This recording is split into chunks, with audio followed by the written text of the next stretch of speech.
Welcome to the Good Divorce Show, where we can help you learn how to navigate the journey of divorce with less conflict, less debt, and equip you not to just get divorced, but also learn how to be divorced. Your host, Certified Divorce Coach Karen McNenny, shares her wealth of knowledge, gets advice from other relationship experts, and interviews couples who learn how to have a good divorce, so you can too. Now here's your host, Karen. Hello, listeners. I'm Karen McNenny, your Good Divorce Coach. Thanks so much for joining me here on the Good Divorce Show, where we help you find your way towards a more dignified divorce with less debt, less destruction, and maybe even leave you with a smile on your face and some relief. Today, I'm talking with Jen Schimbeno. She is a CDFA, which stands for Certified Divorce Financial Analyst. We're going to tell you a little bit more about that specific skill set. She has over a decade of experience in financial planning with a focus on supporting individuals, businesses, and families. But her focus is on helping clients modify behaviors to help them course correct their financial paths. Additionally, Jen has found a passion for supporting families going through divorce and restructuring. She is a trained mediator and an accredited financial neutral for the collaborative divorce process. We're also going to dive into that, which is a wonderful resource for our families. Jen is also the co-founder of Parent Team, an online resource and course for co-parents in helping them navigate keeping their kids out of the middle. And most parents are all committed to that. Jen and her business partner, Brandon, consult with parents all over the world and guiding them through co-parenting skills and how to navigate financial decisions to best support children both during and after the divorce is finalized.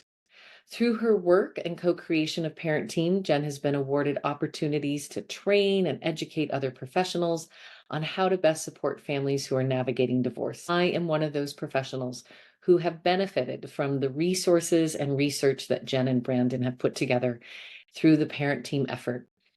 Additionally, Jen is on the board of directors for the Montana Collaborative Professionals Association and is passionate about working closely with mediators, mental health clinicians, and attorneys. Welcome to the Good Divorce Show, Jen Schimbeno. Thank you so much. No, I feel honored to be here. Delighted to have you here sharing your wisdom. I want to start with just a little bit of education, and I'm actually going to push forward a quick overview about the Parent Team. For our busy parents and professionals who might not get to the end of the podcast, we'll give you the full enchilada on that. But just highlight right now, if you would, Jen, where people can find this collection of resources. Yeah, so I appreciate that. They just go to parentteam.com, so parent and then team.com. And we recently had somebody explain our website as it felt like it was giving them a hug and just such a helpful place to land in the midst of navigating divorce. So yeah, go check it out and I hope you feel that warm hug, but then also incredible resources that I think really have been identified from co-parents saying it's lessened our anxiety, it's helped be more mindful of the things that we're doing and decisions we're making, whether it's, pre-divorce, during or post, and just those supports that so many of co-parents are looking for, but just not really sure where to find them. So Where to begin? You have a wonderful parenting guide there. In fact, I keep it right here at my desk at all times for those who might have the visual, keeping your kids out of the middle.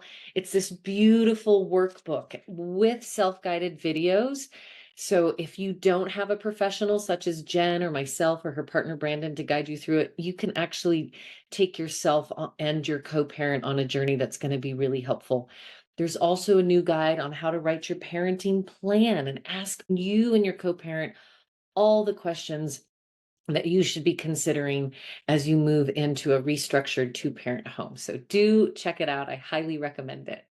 yeah, no, I appreciate you sharing that. I think with the parenting plan guide too, there's so many people that have said, gosh, I'm always feeling concerned. Have I thought of everything? Or, what are we not thinking of? Or what are the things that people often miss? And we've just had tremendous feedback that it's just so incredibly helpful. Whether you're doing the kitchen table method or you are working with an attorney, it's one of those resources that people look back and they're like, I don't know how I could have done this process without this tool. So yeah, go check it out. And we're happy to support co-parents and families any way that we can. Wonderful. We'll come back to that, listeners, so that you are sure to have those resources, and we'll make sure they're in the show notes as well. I want to go back and give a little bit of context as to who you are, Jen, all of these certifications and the expertise that you bring to the conversation of divorce. We spend a lot of time on our show talking about the kids, the family, the divorce process, but one of the lightning rods, if you will, in divorce is finance. Tell us about the CDFA designation and why it matters and how it supports families going through divorce. Yeah, so ironically, it was not something that was even on my radar. I came into this work, there was a group of attorneys that had approached me here in my hometown of Bozeman, and they were looking for a financial neutral for the collaborative process. And so I'm always intrigued to be surrounded by other people that I just think a lot of in other professional capacities. And that's how I found myself in this line of work. And through that, then learning about the CDFA, Certified Divorce Financial Analyst, and think that there's so many times where when people are navigating divorce, there's ability to potentially overcomplicate situations, but then there's also times where on paper it's all fine, but then when you go to take that action, it doesn't work like it was written on paper. So for example, if you're dividing certain assets like a 401k, there's other things that are required in which to do that, where a lot of what we're learning within that CDFA program is the mechanics, the logistics of what requirements are there to split a 401k account? What other benefits do you have when you're looking at pulling retirement funds without taking penalties? And so the logistics and the mechanics of a lot of the financial pieces within a divorce. And I think also having a deeper lens of how financials are impacted by divorce through this training and program also opens this whole other realm of creativity, of solutions on how to get to agreements when you're talking about property settlements. So it's such a deep dive and a specialty that I think can really either complement attorneys' efforts because they're not trained in these things, just as I'm not trained in family law specifically. So it's being able to bring two different professionals together to really enhance the outcomes for co-parents and families. Yes, as you're chatting, I have this image of like a teeter-totter with both parents on both ends. And the goal is that we send both parents away financially whole, because that's in the best interest of the children. And folks like Jen and I always say, my client is actually your children. That's who I work for. Yeah. And we're going to help you to better serve them as a parent through their life, which also means financially. And Yeah. the idea of the logistics and the mechanics, it's not just take this lump of money and put it here and this lump of money there and divide it. You talk about retirement as something that needs to be divided, acquisitioned, et cetera. And most of us don't realize the tax implications, or as you say, the mechanics and the logistics. And this lump of money maybe was taxed before it went into the account, but it might be something else that gets taxed when it comes out. And I sense that there's some listeners today who are like, wait a minute, I don't even know what you're talking about. So can Yeah. you give us just a little example and a taste of what you would be looking at just around retirement accounts in general and the things to pay attention to? Yeah. So let's say that we're looking at the property statement and there's a couple of different retirement accounts. And let's say that they've got, they both have a 401 and the other one doesn't. And we won't overcomplicate it, but so one has a Roth IRA and the other one doesn't. Well, if you were to just split those and call it good and 50-50, and well, then one of them is going to miss out on the benefits of that Roth IRA when you're pulling that money out, like you were just saying, Karen. When you go to retire, you've already paid tax on those dollars. So when those come out, there's no tax that you're paying when you're pulling those at age of retirement. And so therefore, when you're looking at the balance sheet of just the retirement assets, it's not dollar for dollar necessarily when you're looking at then when you're pulling those. So that needs to be taken into consideration is one piece. Or, and there's other things that can get a bit complicated, especially in the environment we're in right now, where people are coming off a time where interest rates have been incredibly low, and now they're not where they were, and probably will never be back to where they were at 3.2%. Yeah. And so, people are wanting to really hold on to those homes, but then it puts a complexity then when, looking at selling, and then what type of benefit you can have when you go to sell it, and how much you're going to pay on that gain upon selling of the house. So there's a number of ways which it's not just like a dollar for dollar, and those tax implications need to be thought through. Also, taking that caveat of none of us have that crystal ball. If you ask anyone, are taxes going to go up or down? Most people will say it's likely that they will. And so we can be conservative in the way that we approach things, but also knowing that you can't plan for all things, because some situations just may take a different turn. But I think at least having the education and making the best decision that you can with having those foundational pieces of information, then you can make a more competent decision when given that information. Mm. So you bring up real estate, retirement accounts are kind of a big complicated noodle in unraveling of a marriage, but so is real estate. And it is often one of our largest assets. And I guess my question to you is how families can get it wrong, if you will, or the lens of scarcity versus abundance, and how we use our resources through the divorce process, and how we kind of lose resources, financial resources, during a misguided process. Any stories come to mind around that specific topic? Yeah, I mean, and this can happen in so many different facets when you think of making decisions financially, or even when you're thinking about the parenting plan too. But I think so many times it's people have this thought of wanting to be right, to where the logic goes out the window. And so there's a situation where they were trying to figure out and come to an agreement on the value of the marital home. And so the one attorney and client had gone and gotten an appraisal, and then they provided that to the other attorney and the other spouse. Well, it turns out that this whole appraisal was totally botched, and it didn't take a rocket scientist to see that there were definitely errors in that appraisal.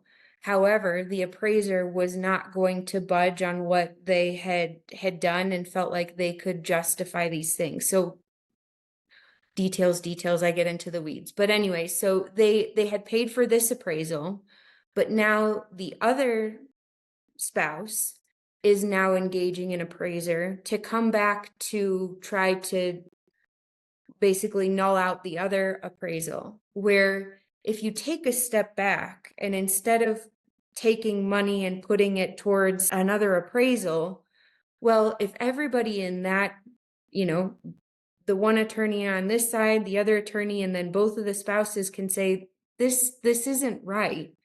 Well, use that as a base and then figure out the third way. Because now you're going to pay another appraiser to go and do an appraisal, a second appraisal, where it's likely that attorneys are going to go back and forth in this situation because it's litigated, and they're going to fight and dig their heels in. Where if you could choose to sit down and say, okay, here's the appraisal we have, here's where we understand it to be botched, what amount do we want to add to that? Instead of having somebody else now go out, we're spending our family's resources to double this up where let's just find a third way.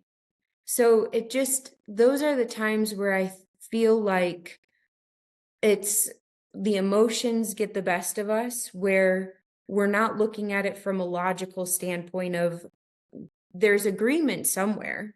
And that agreement was that this isn't an accurate appraisal. It doesn't feel accurate to any of us. Okay, well, let's work from there and save the money on an additional appraisal and and keep moving forward. I appreciate this story so much as a what not to do story. And I think that a lot of folks, what we're told is that divorce is a legal event, whereas we really see it as a family event with a legal component.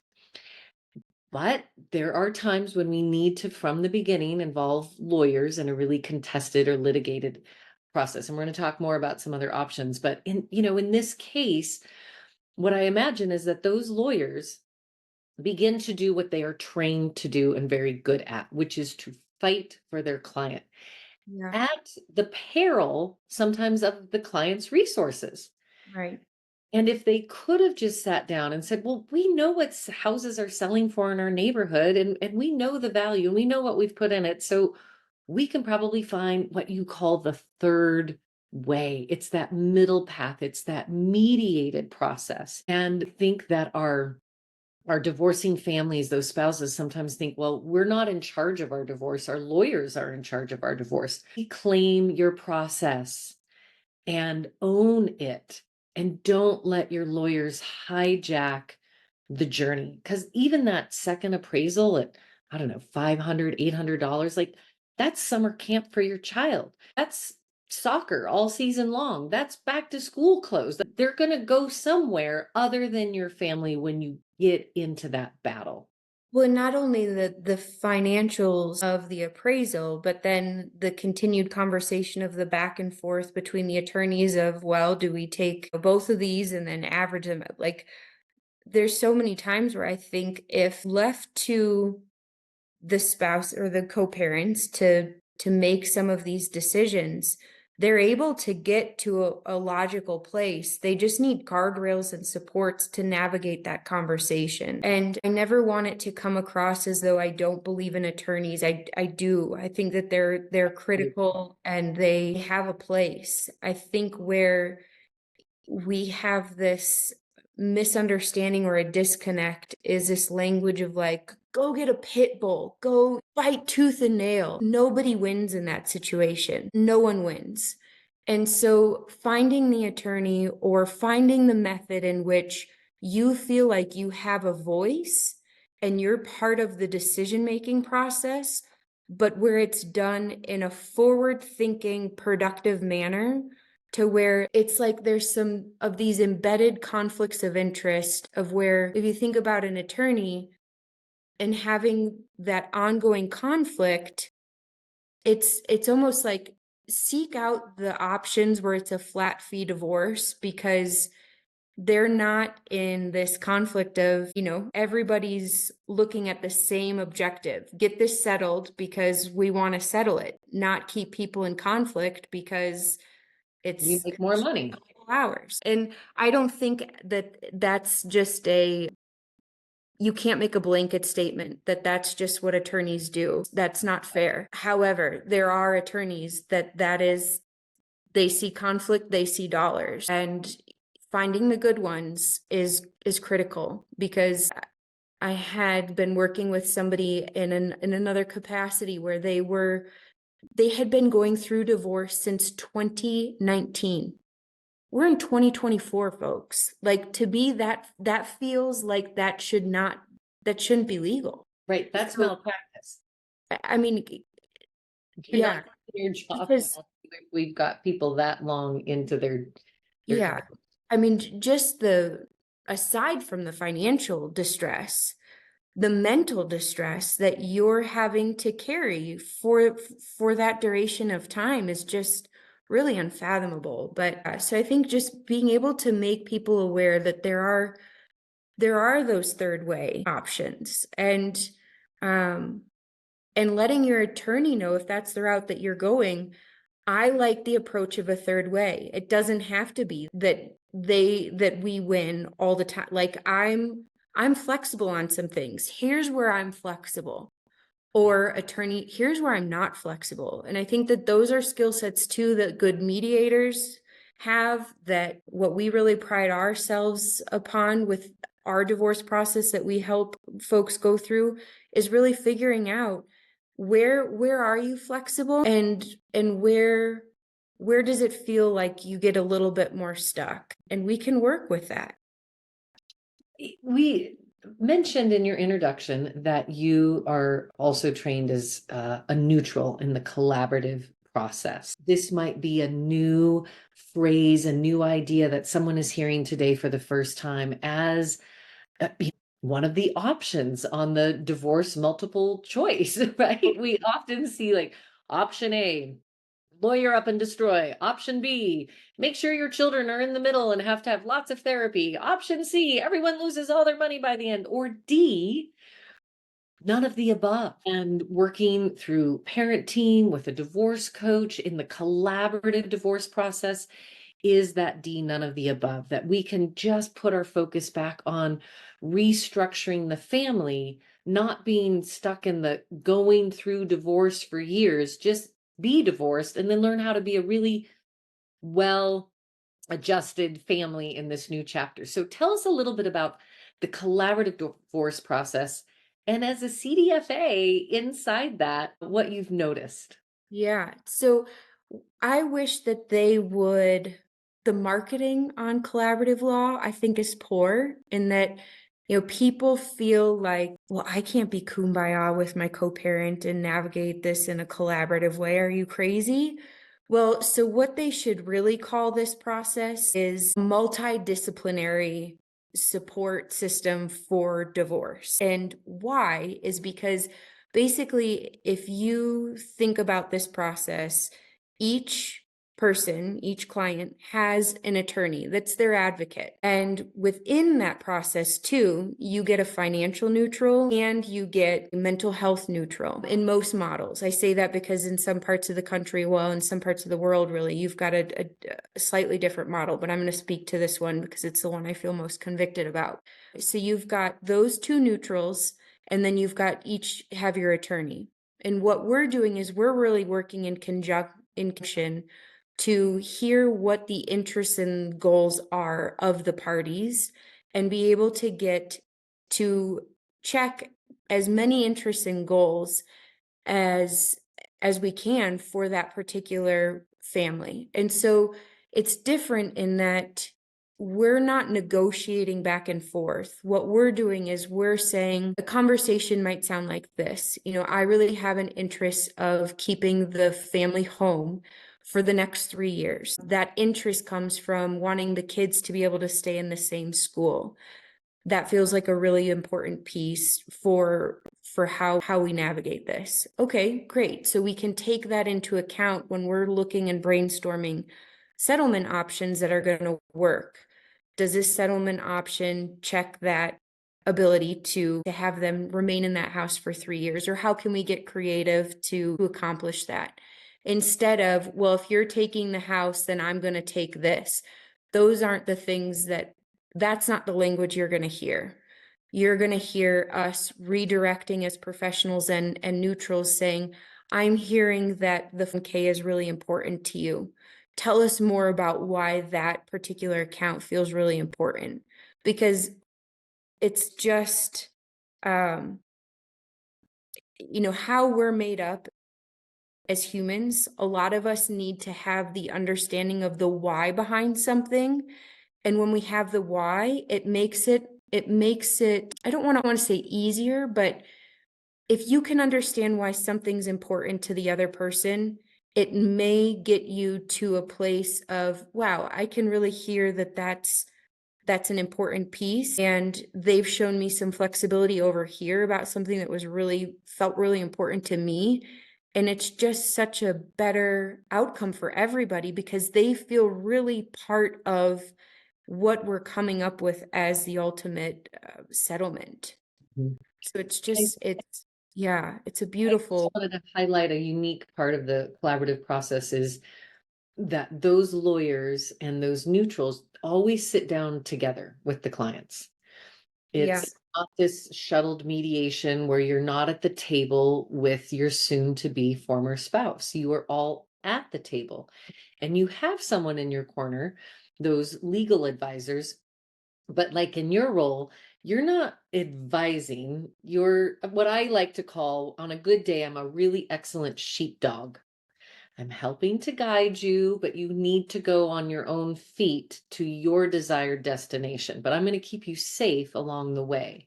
And I think those neutrals really play that role of information. So you can think about tax treatment. So you can think about real estate and why you don't want to sell that house right now or refinance it. Or can we find a third way for you both to stay on the mortgage until finances Right. and interest rates go down, right? All of those sorts of things that, again, why would any of us normal folk know this? We No. Yeah. do I need a mean, good, smart sheepdog to keep us on the path. for sure. I'm gonna, Karen, I'm gonna Yep. adjust. I'm so sorry about this I sun. see you chasing the sun. And I shouldn't complain about the sun, but that also is just so.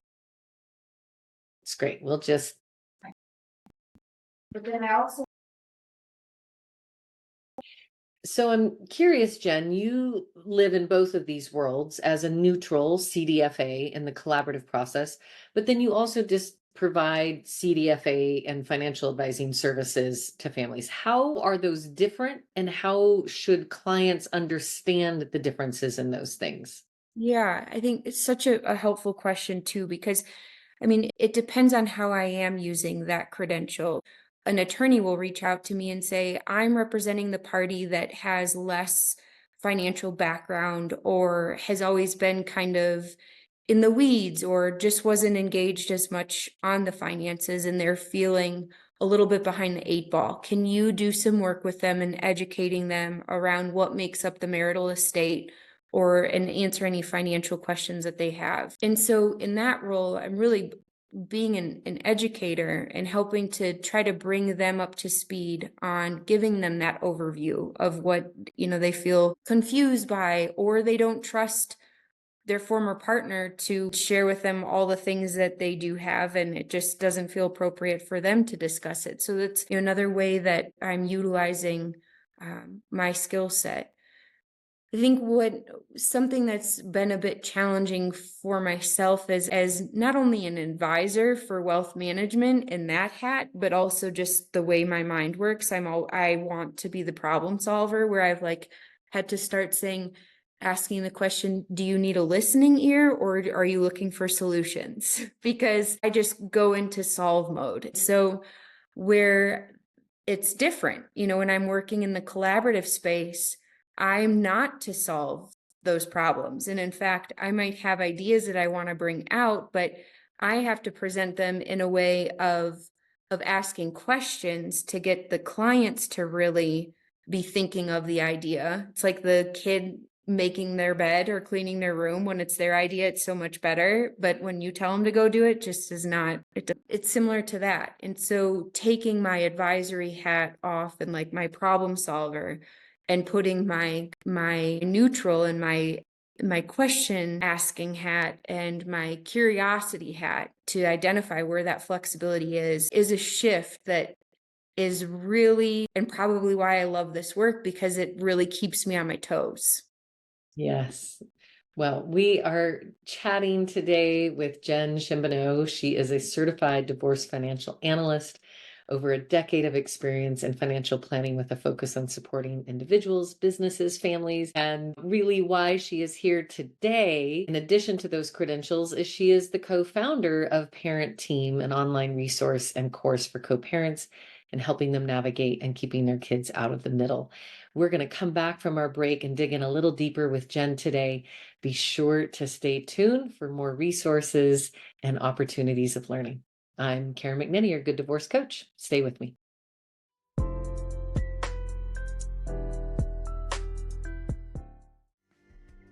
Are you thinking about getting divorced? Before you call a lawyer, call the Good Divorce Coach, Karen McNenny, a certified divorce counselor, co-parenting specialist, and mediator. Karen's signature Good Divorce experience will guide you through your divorce journey from the day you make that difficult decision to the day the decree is signed, all for a predictable fee. The Good Divorce Coach will teach you and your partner how to get divorced and be divorced with less conflict and less debt. Visit thegooddivorcecoach.com to get in touch with Karen.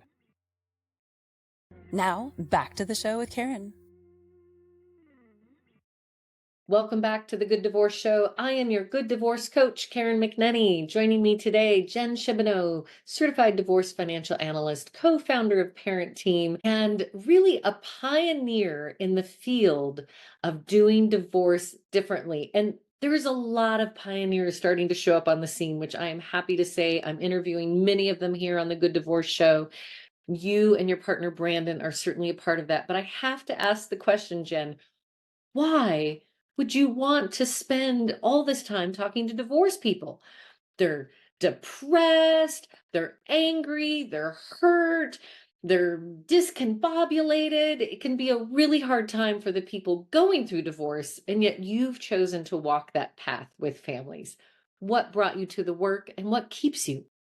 Yeah, I think that life has a funny way of working itself out, and that I didn't seek this work, but once I was introduced and once I was submerged in it, one, I felt so fortunate for the people that I was getting to surround myself with by way of the different professionals. And I think you can grow so much through that. And so that was a big like hook in the first place.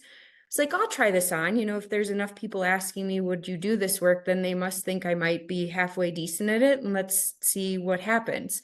Well, then pick my head up 6 years later in this specific niche. And what keeps me here is it's a combination of things. And I think about the kids that we're helping these parents. And even like when we did our filming of our parent team course, I got so choked up at the end because it's these kids that have no idea of the work that their parents are doing and the methods that they're choosing to go through this process that will help them for years. And preventing them from having these things that they're going to have to unpack at the therapist's office 15 years down the road. And so when days are really hard and I find myself just really feeling discouraged, or that's what I think about. And I think about too some of the most beautiful situations where these co-parents are having conversations and making settlement agreements, and I'm holding back tears because of the generosity that they're showing one another. And it's even sometimes my blind optimism where then I quiet that voice where I almost want to say out loud, are you sure you guys want to do this? Like you are displaying more love than I see in some of the couples that are still married and going down this road, because I think there are these things that happen where there's a recent case that I was working on where there was just such a tremendous amount of generosity displayed and done by way of this husband giving to his wife and explaining why he was doing it and validating what she has provided in him, the confidence that she has given him by being his sidekick. And he said, if I don't have you as at least part of this, I'm scared of what I'll do without you as my sidekick.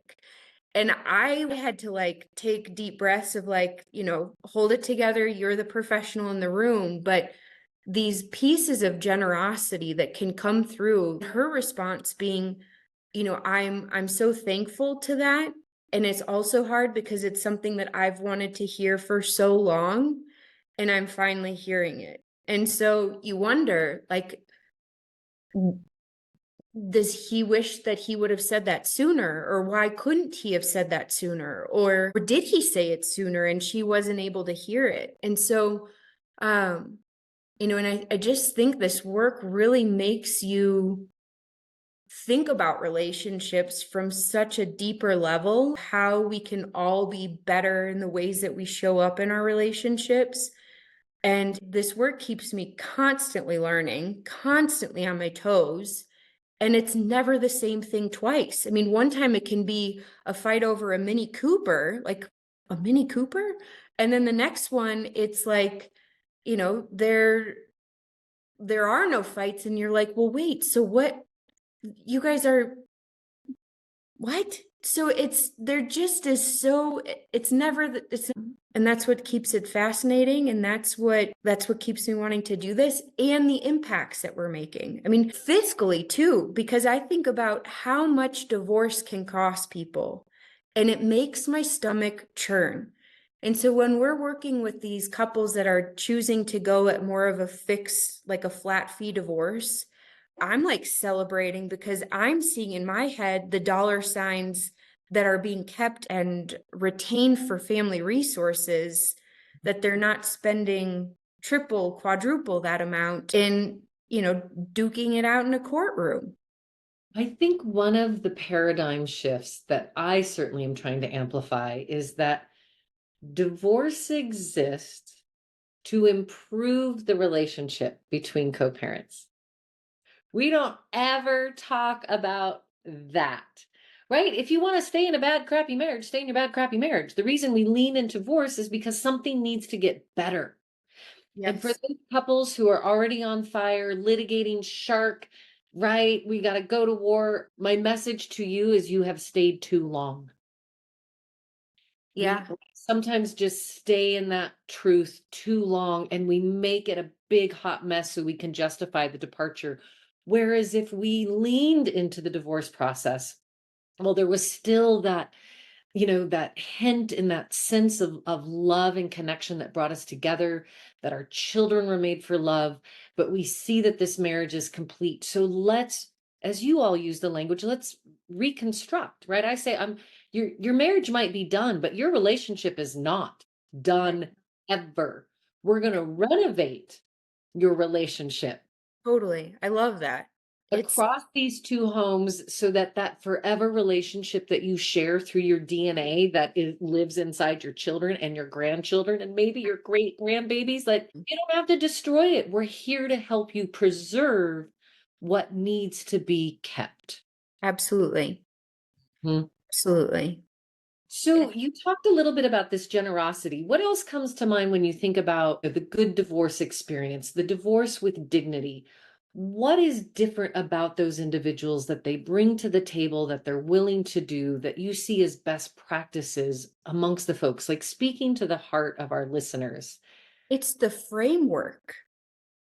I mean, if you think about the actual process of litigation, what of that framework feels like there would be any ounce of having any generosity extended?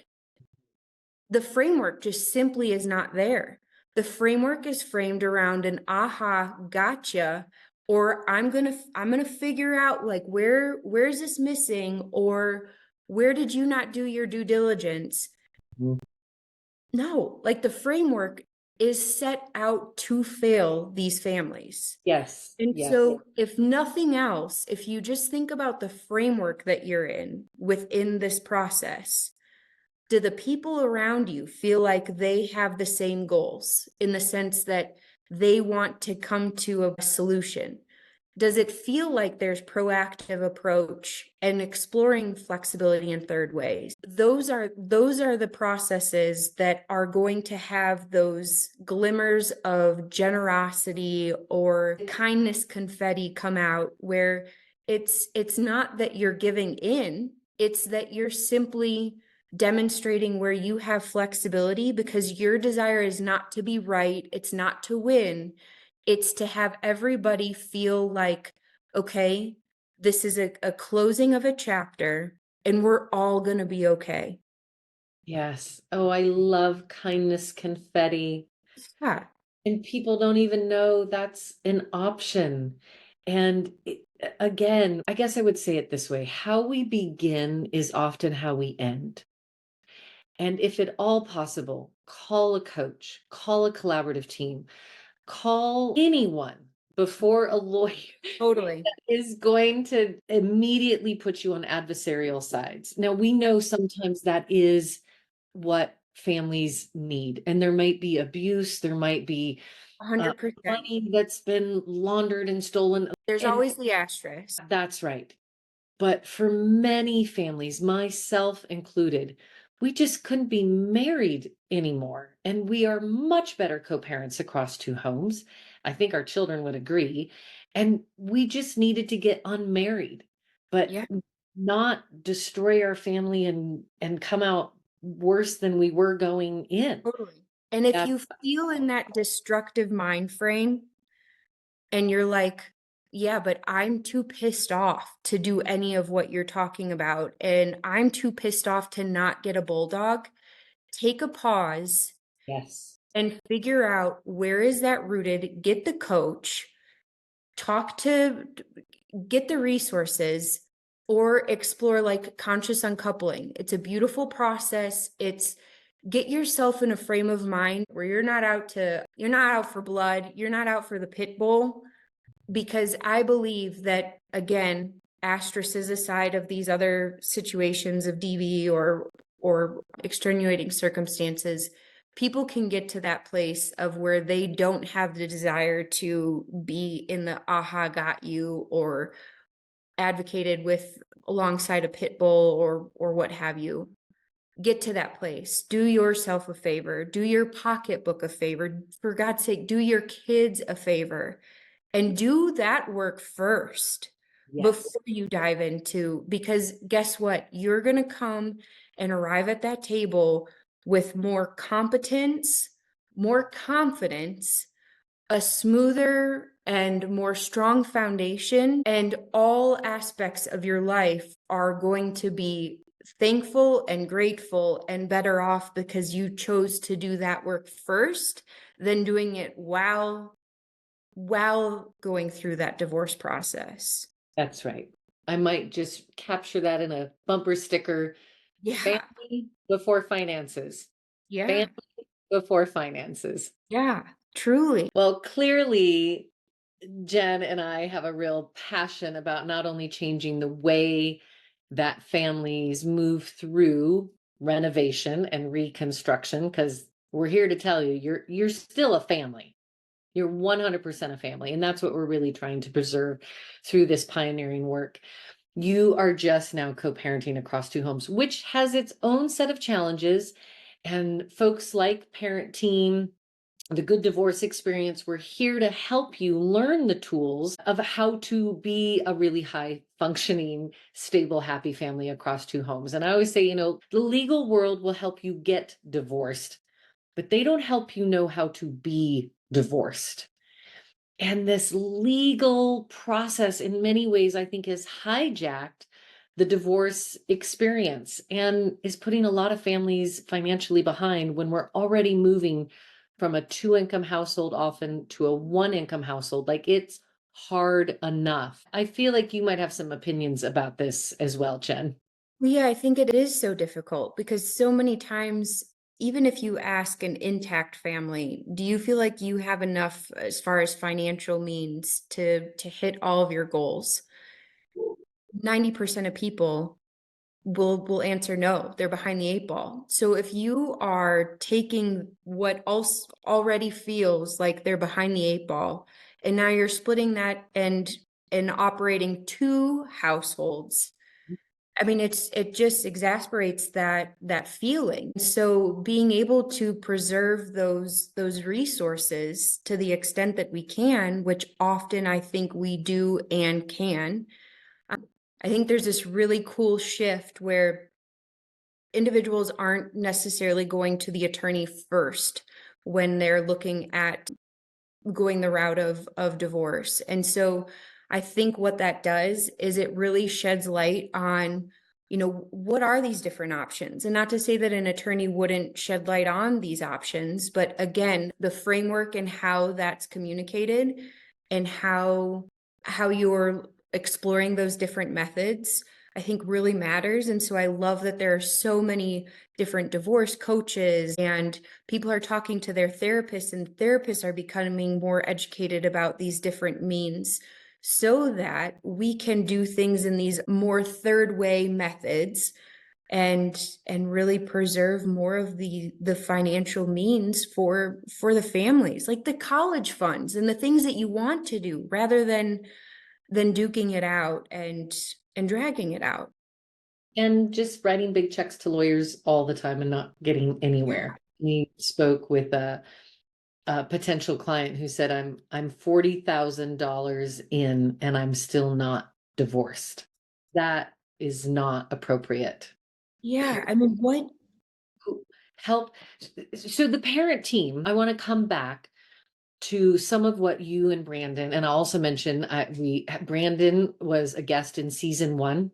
Yeah, Look at that. Your business partner and partner in the pioneering work. So we'll yeah, be sure that that episode is in the show notes as well. But the two of you are very committed to affordable divorce, right? yeah. We need some guidance. We need some support. All of your resources are really affordable. And this idea of divorce with dignity. Can you talk a little bit more about specifically what you and Brandon have chosen to do within your business model and how that's helping to reduce the expense of divorce for families? Yeah, so we were seeing this trend where people were saying, I don't feel like we can do kitchen table and just figure everything out on our own. But we've decided we don't want to be led by attorneys. And so we kept on hearing that over and over again and feeling like between her expertise around parenting plan and really the research-based information and what it's telling us, my expertise from the financial lens, we're able to take those two components and really be the guardrails for these couples as they're doing this divorce with dignity route. And it's more, think of a flat fee option where with if you're getting through these sessions with most of the couples that we've worked with have fit within that the sessions that we have within that program, and are coming up with the agreements to then either we're seeking the attorney that will just simply do a draft for the court documents for a very affordable fee, or they're self-filing in their county court with our agreements that we've provided. And it feels like such a success because not only, again, is that framework where we're setting them up to have this transition into a relationship with a foundation of better communication and better tools and resources, but to think about the tremendous amount of money that is saved. I mean, we've gotten a handful of families through around $3,600, and that feels really, You yeah. can get someone divorced for $3,600. Yeah, I mean, that's really about I would say most of them are coming in right around there. It might be a little bit more because they're navigating also the division of a business or a business buyout, or there's like something else that's a bit more complex that we're needing to navigate, but it's very rare that all of that's not completed within that process and for that cost. And so we feel strongly about this because people want supports,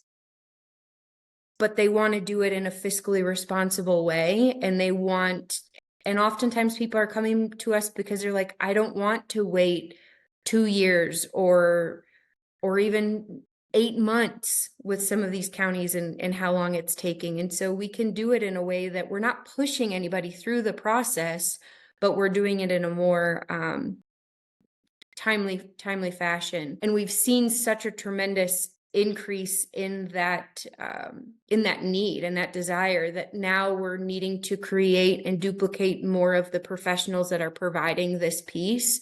And so we're launching a training coming up in Q1 of 2025, where you'll have your basic mediation training, you'll get parenting plan expert trained, financial basics, so that we can train more people to be able to help do this work. And in a whole nother layer of this too, we've had nonprofits that are going to be sending individuals to this training so that families in lower socioeconomic groups are able to access these resources too, which I'm so thankful for. I mean, this shouldn't be a luxury. This should be families deserve the support. I've heard you say it. I believe it to be true. Families are starving.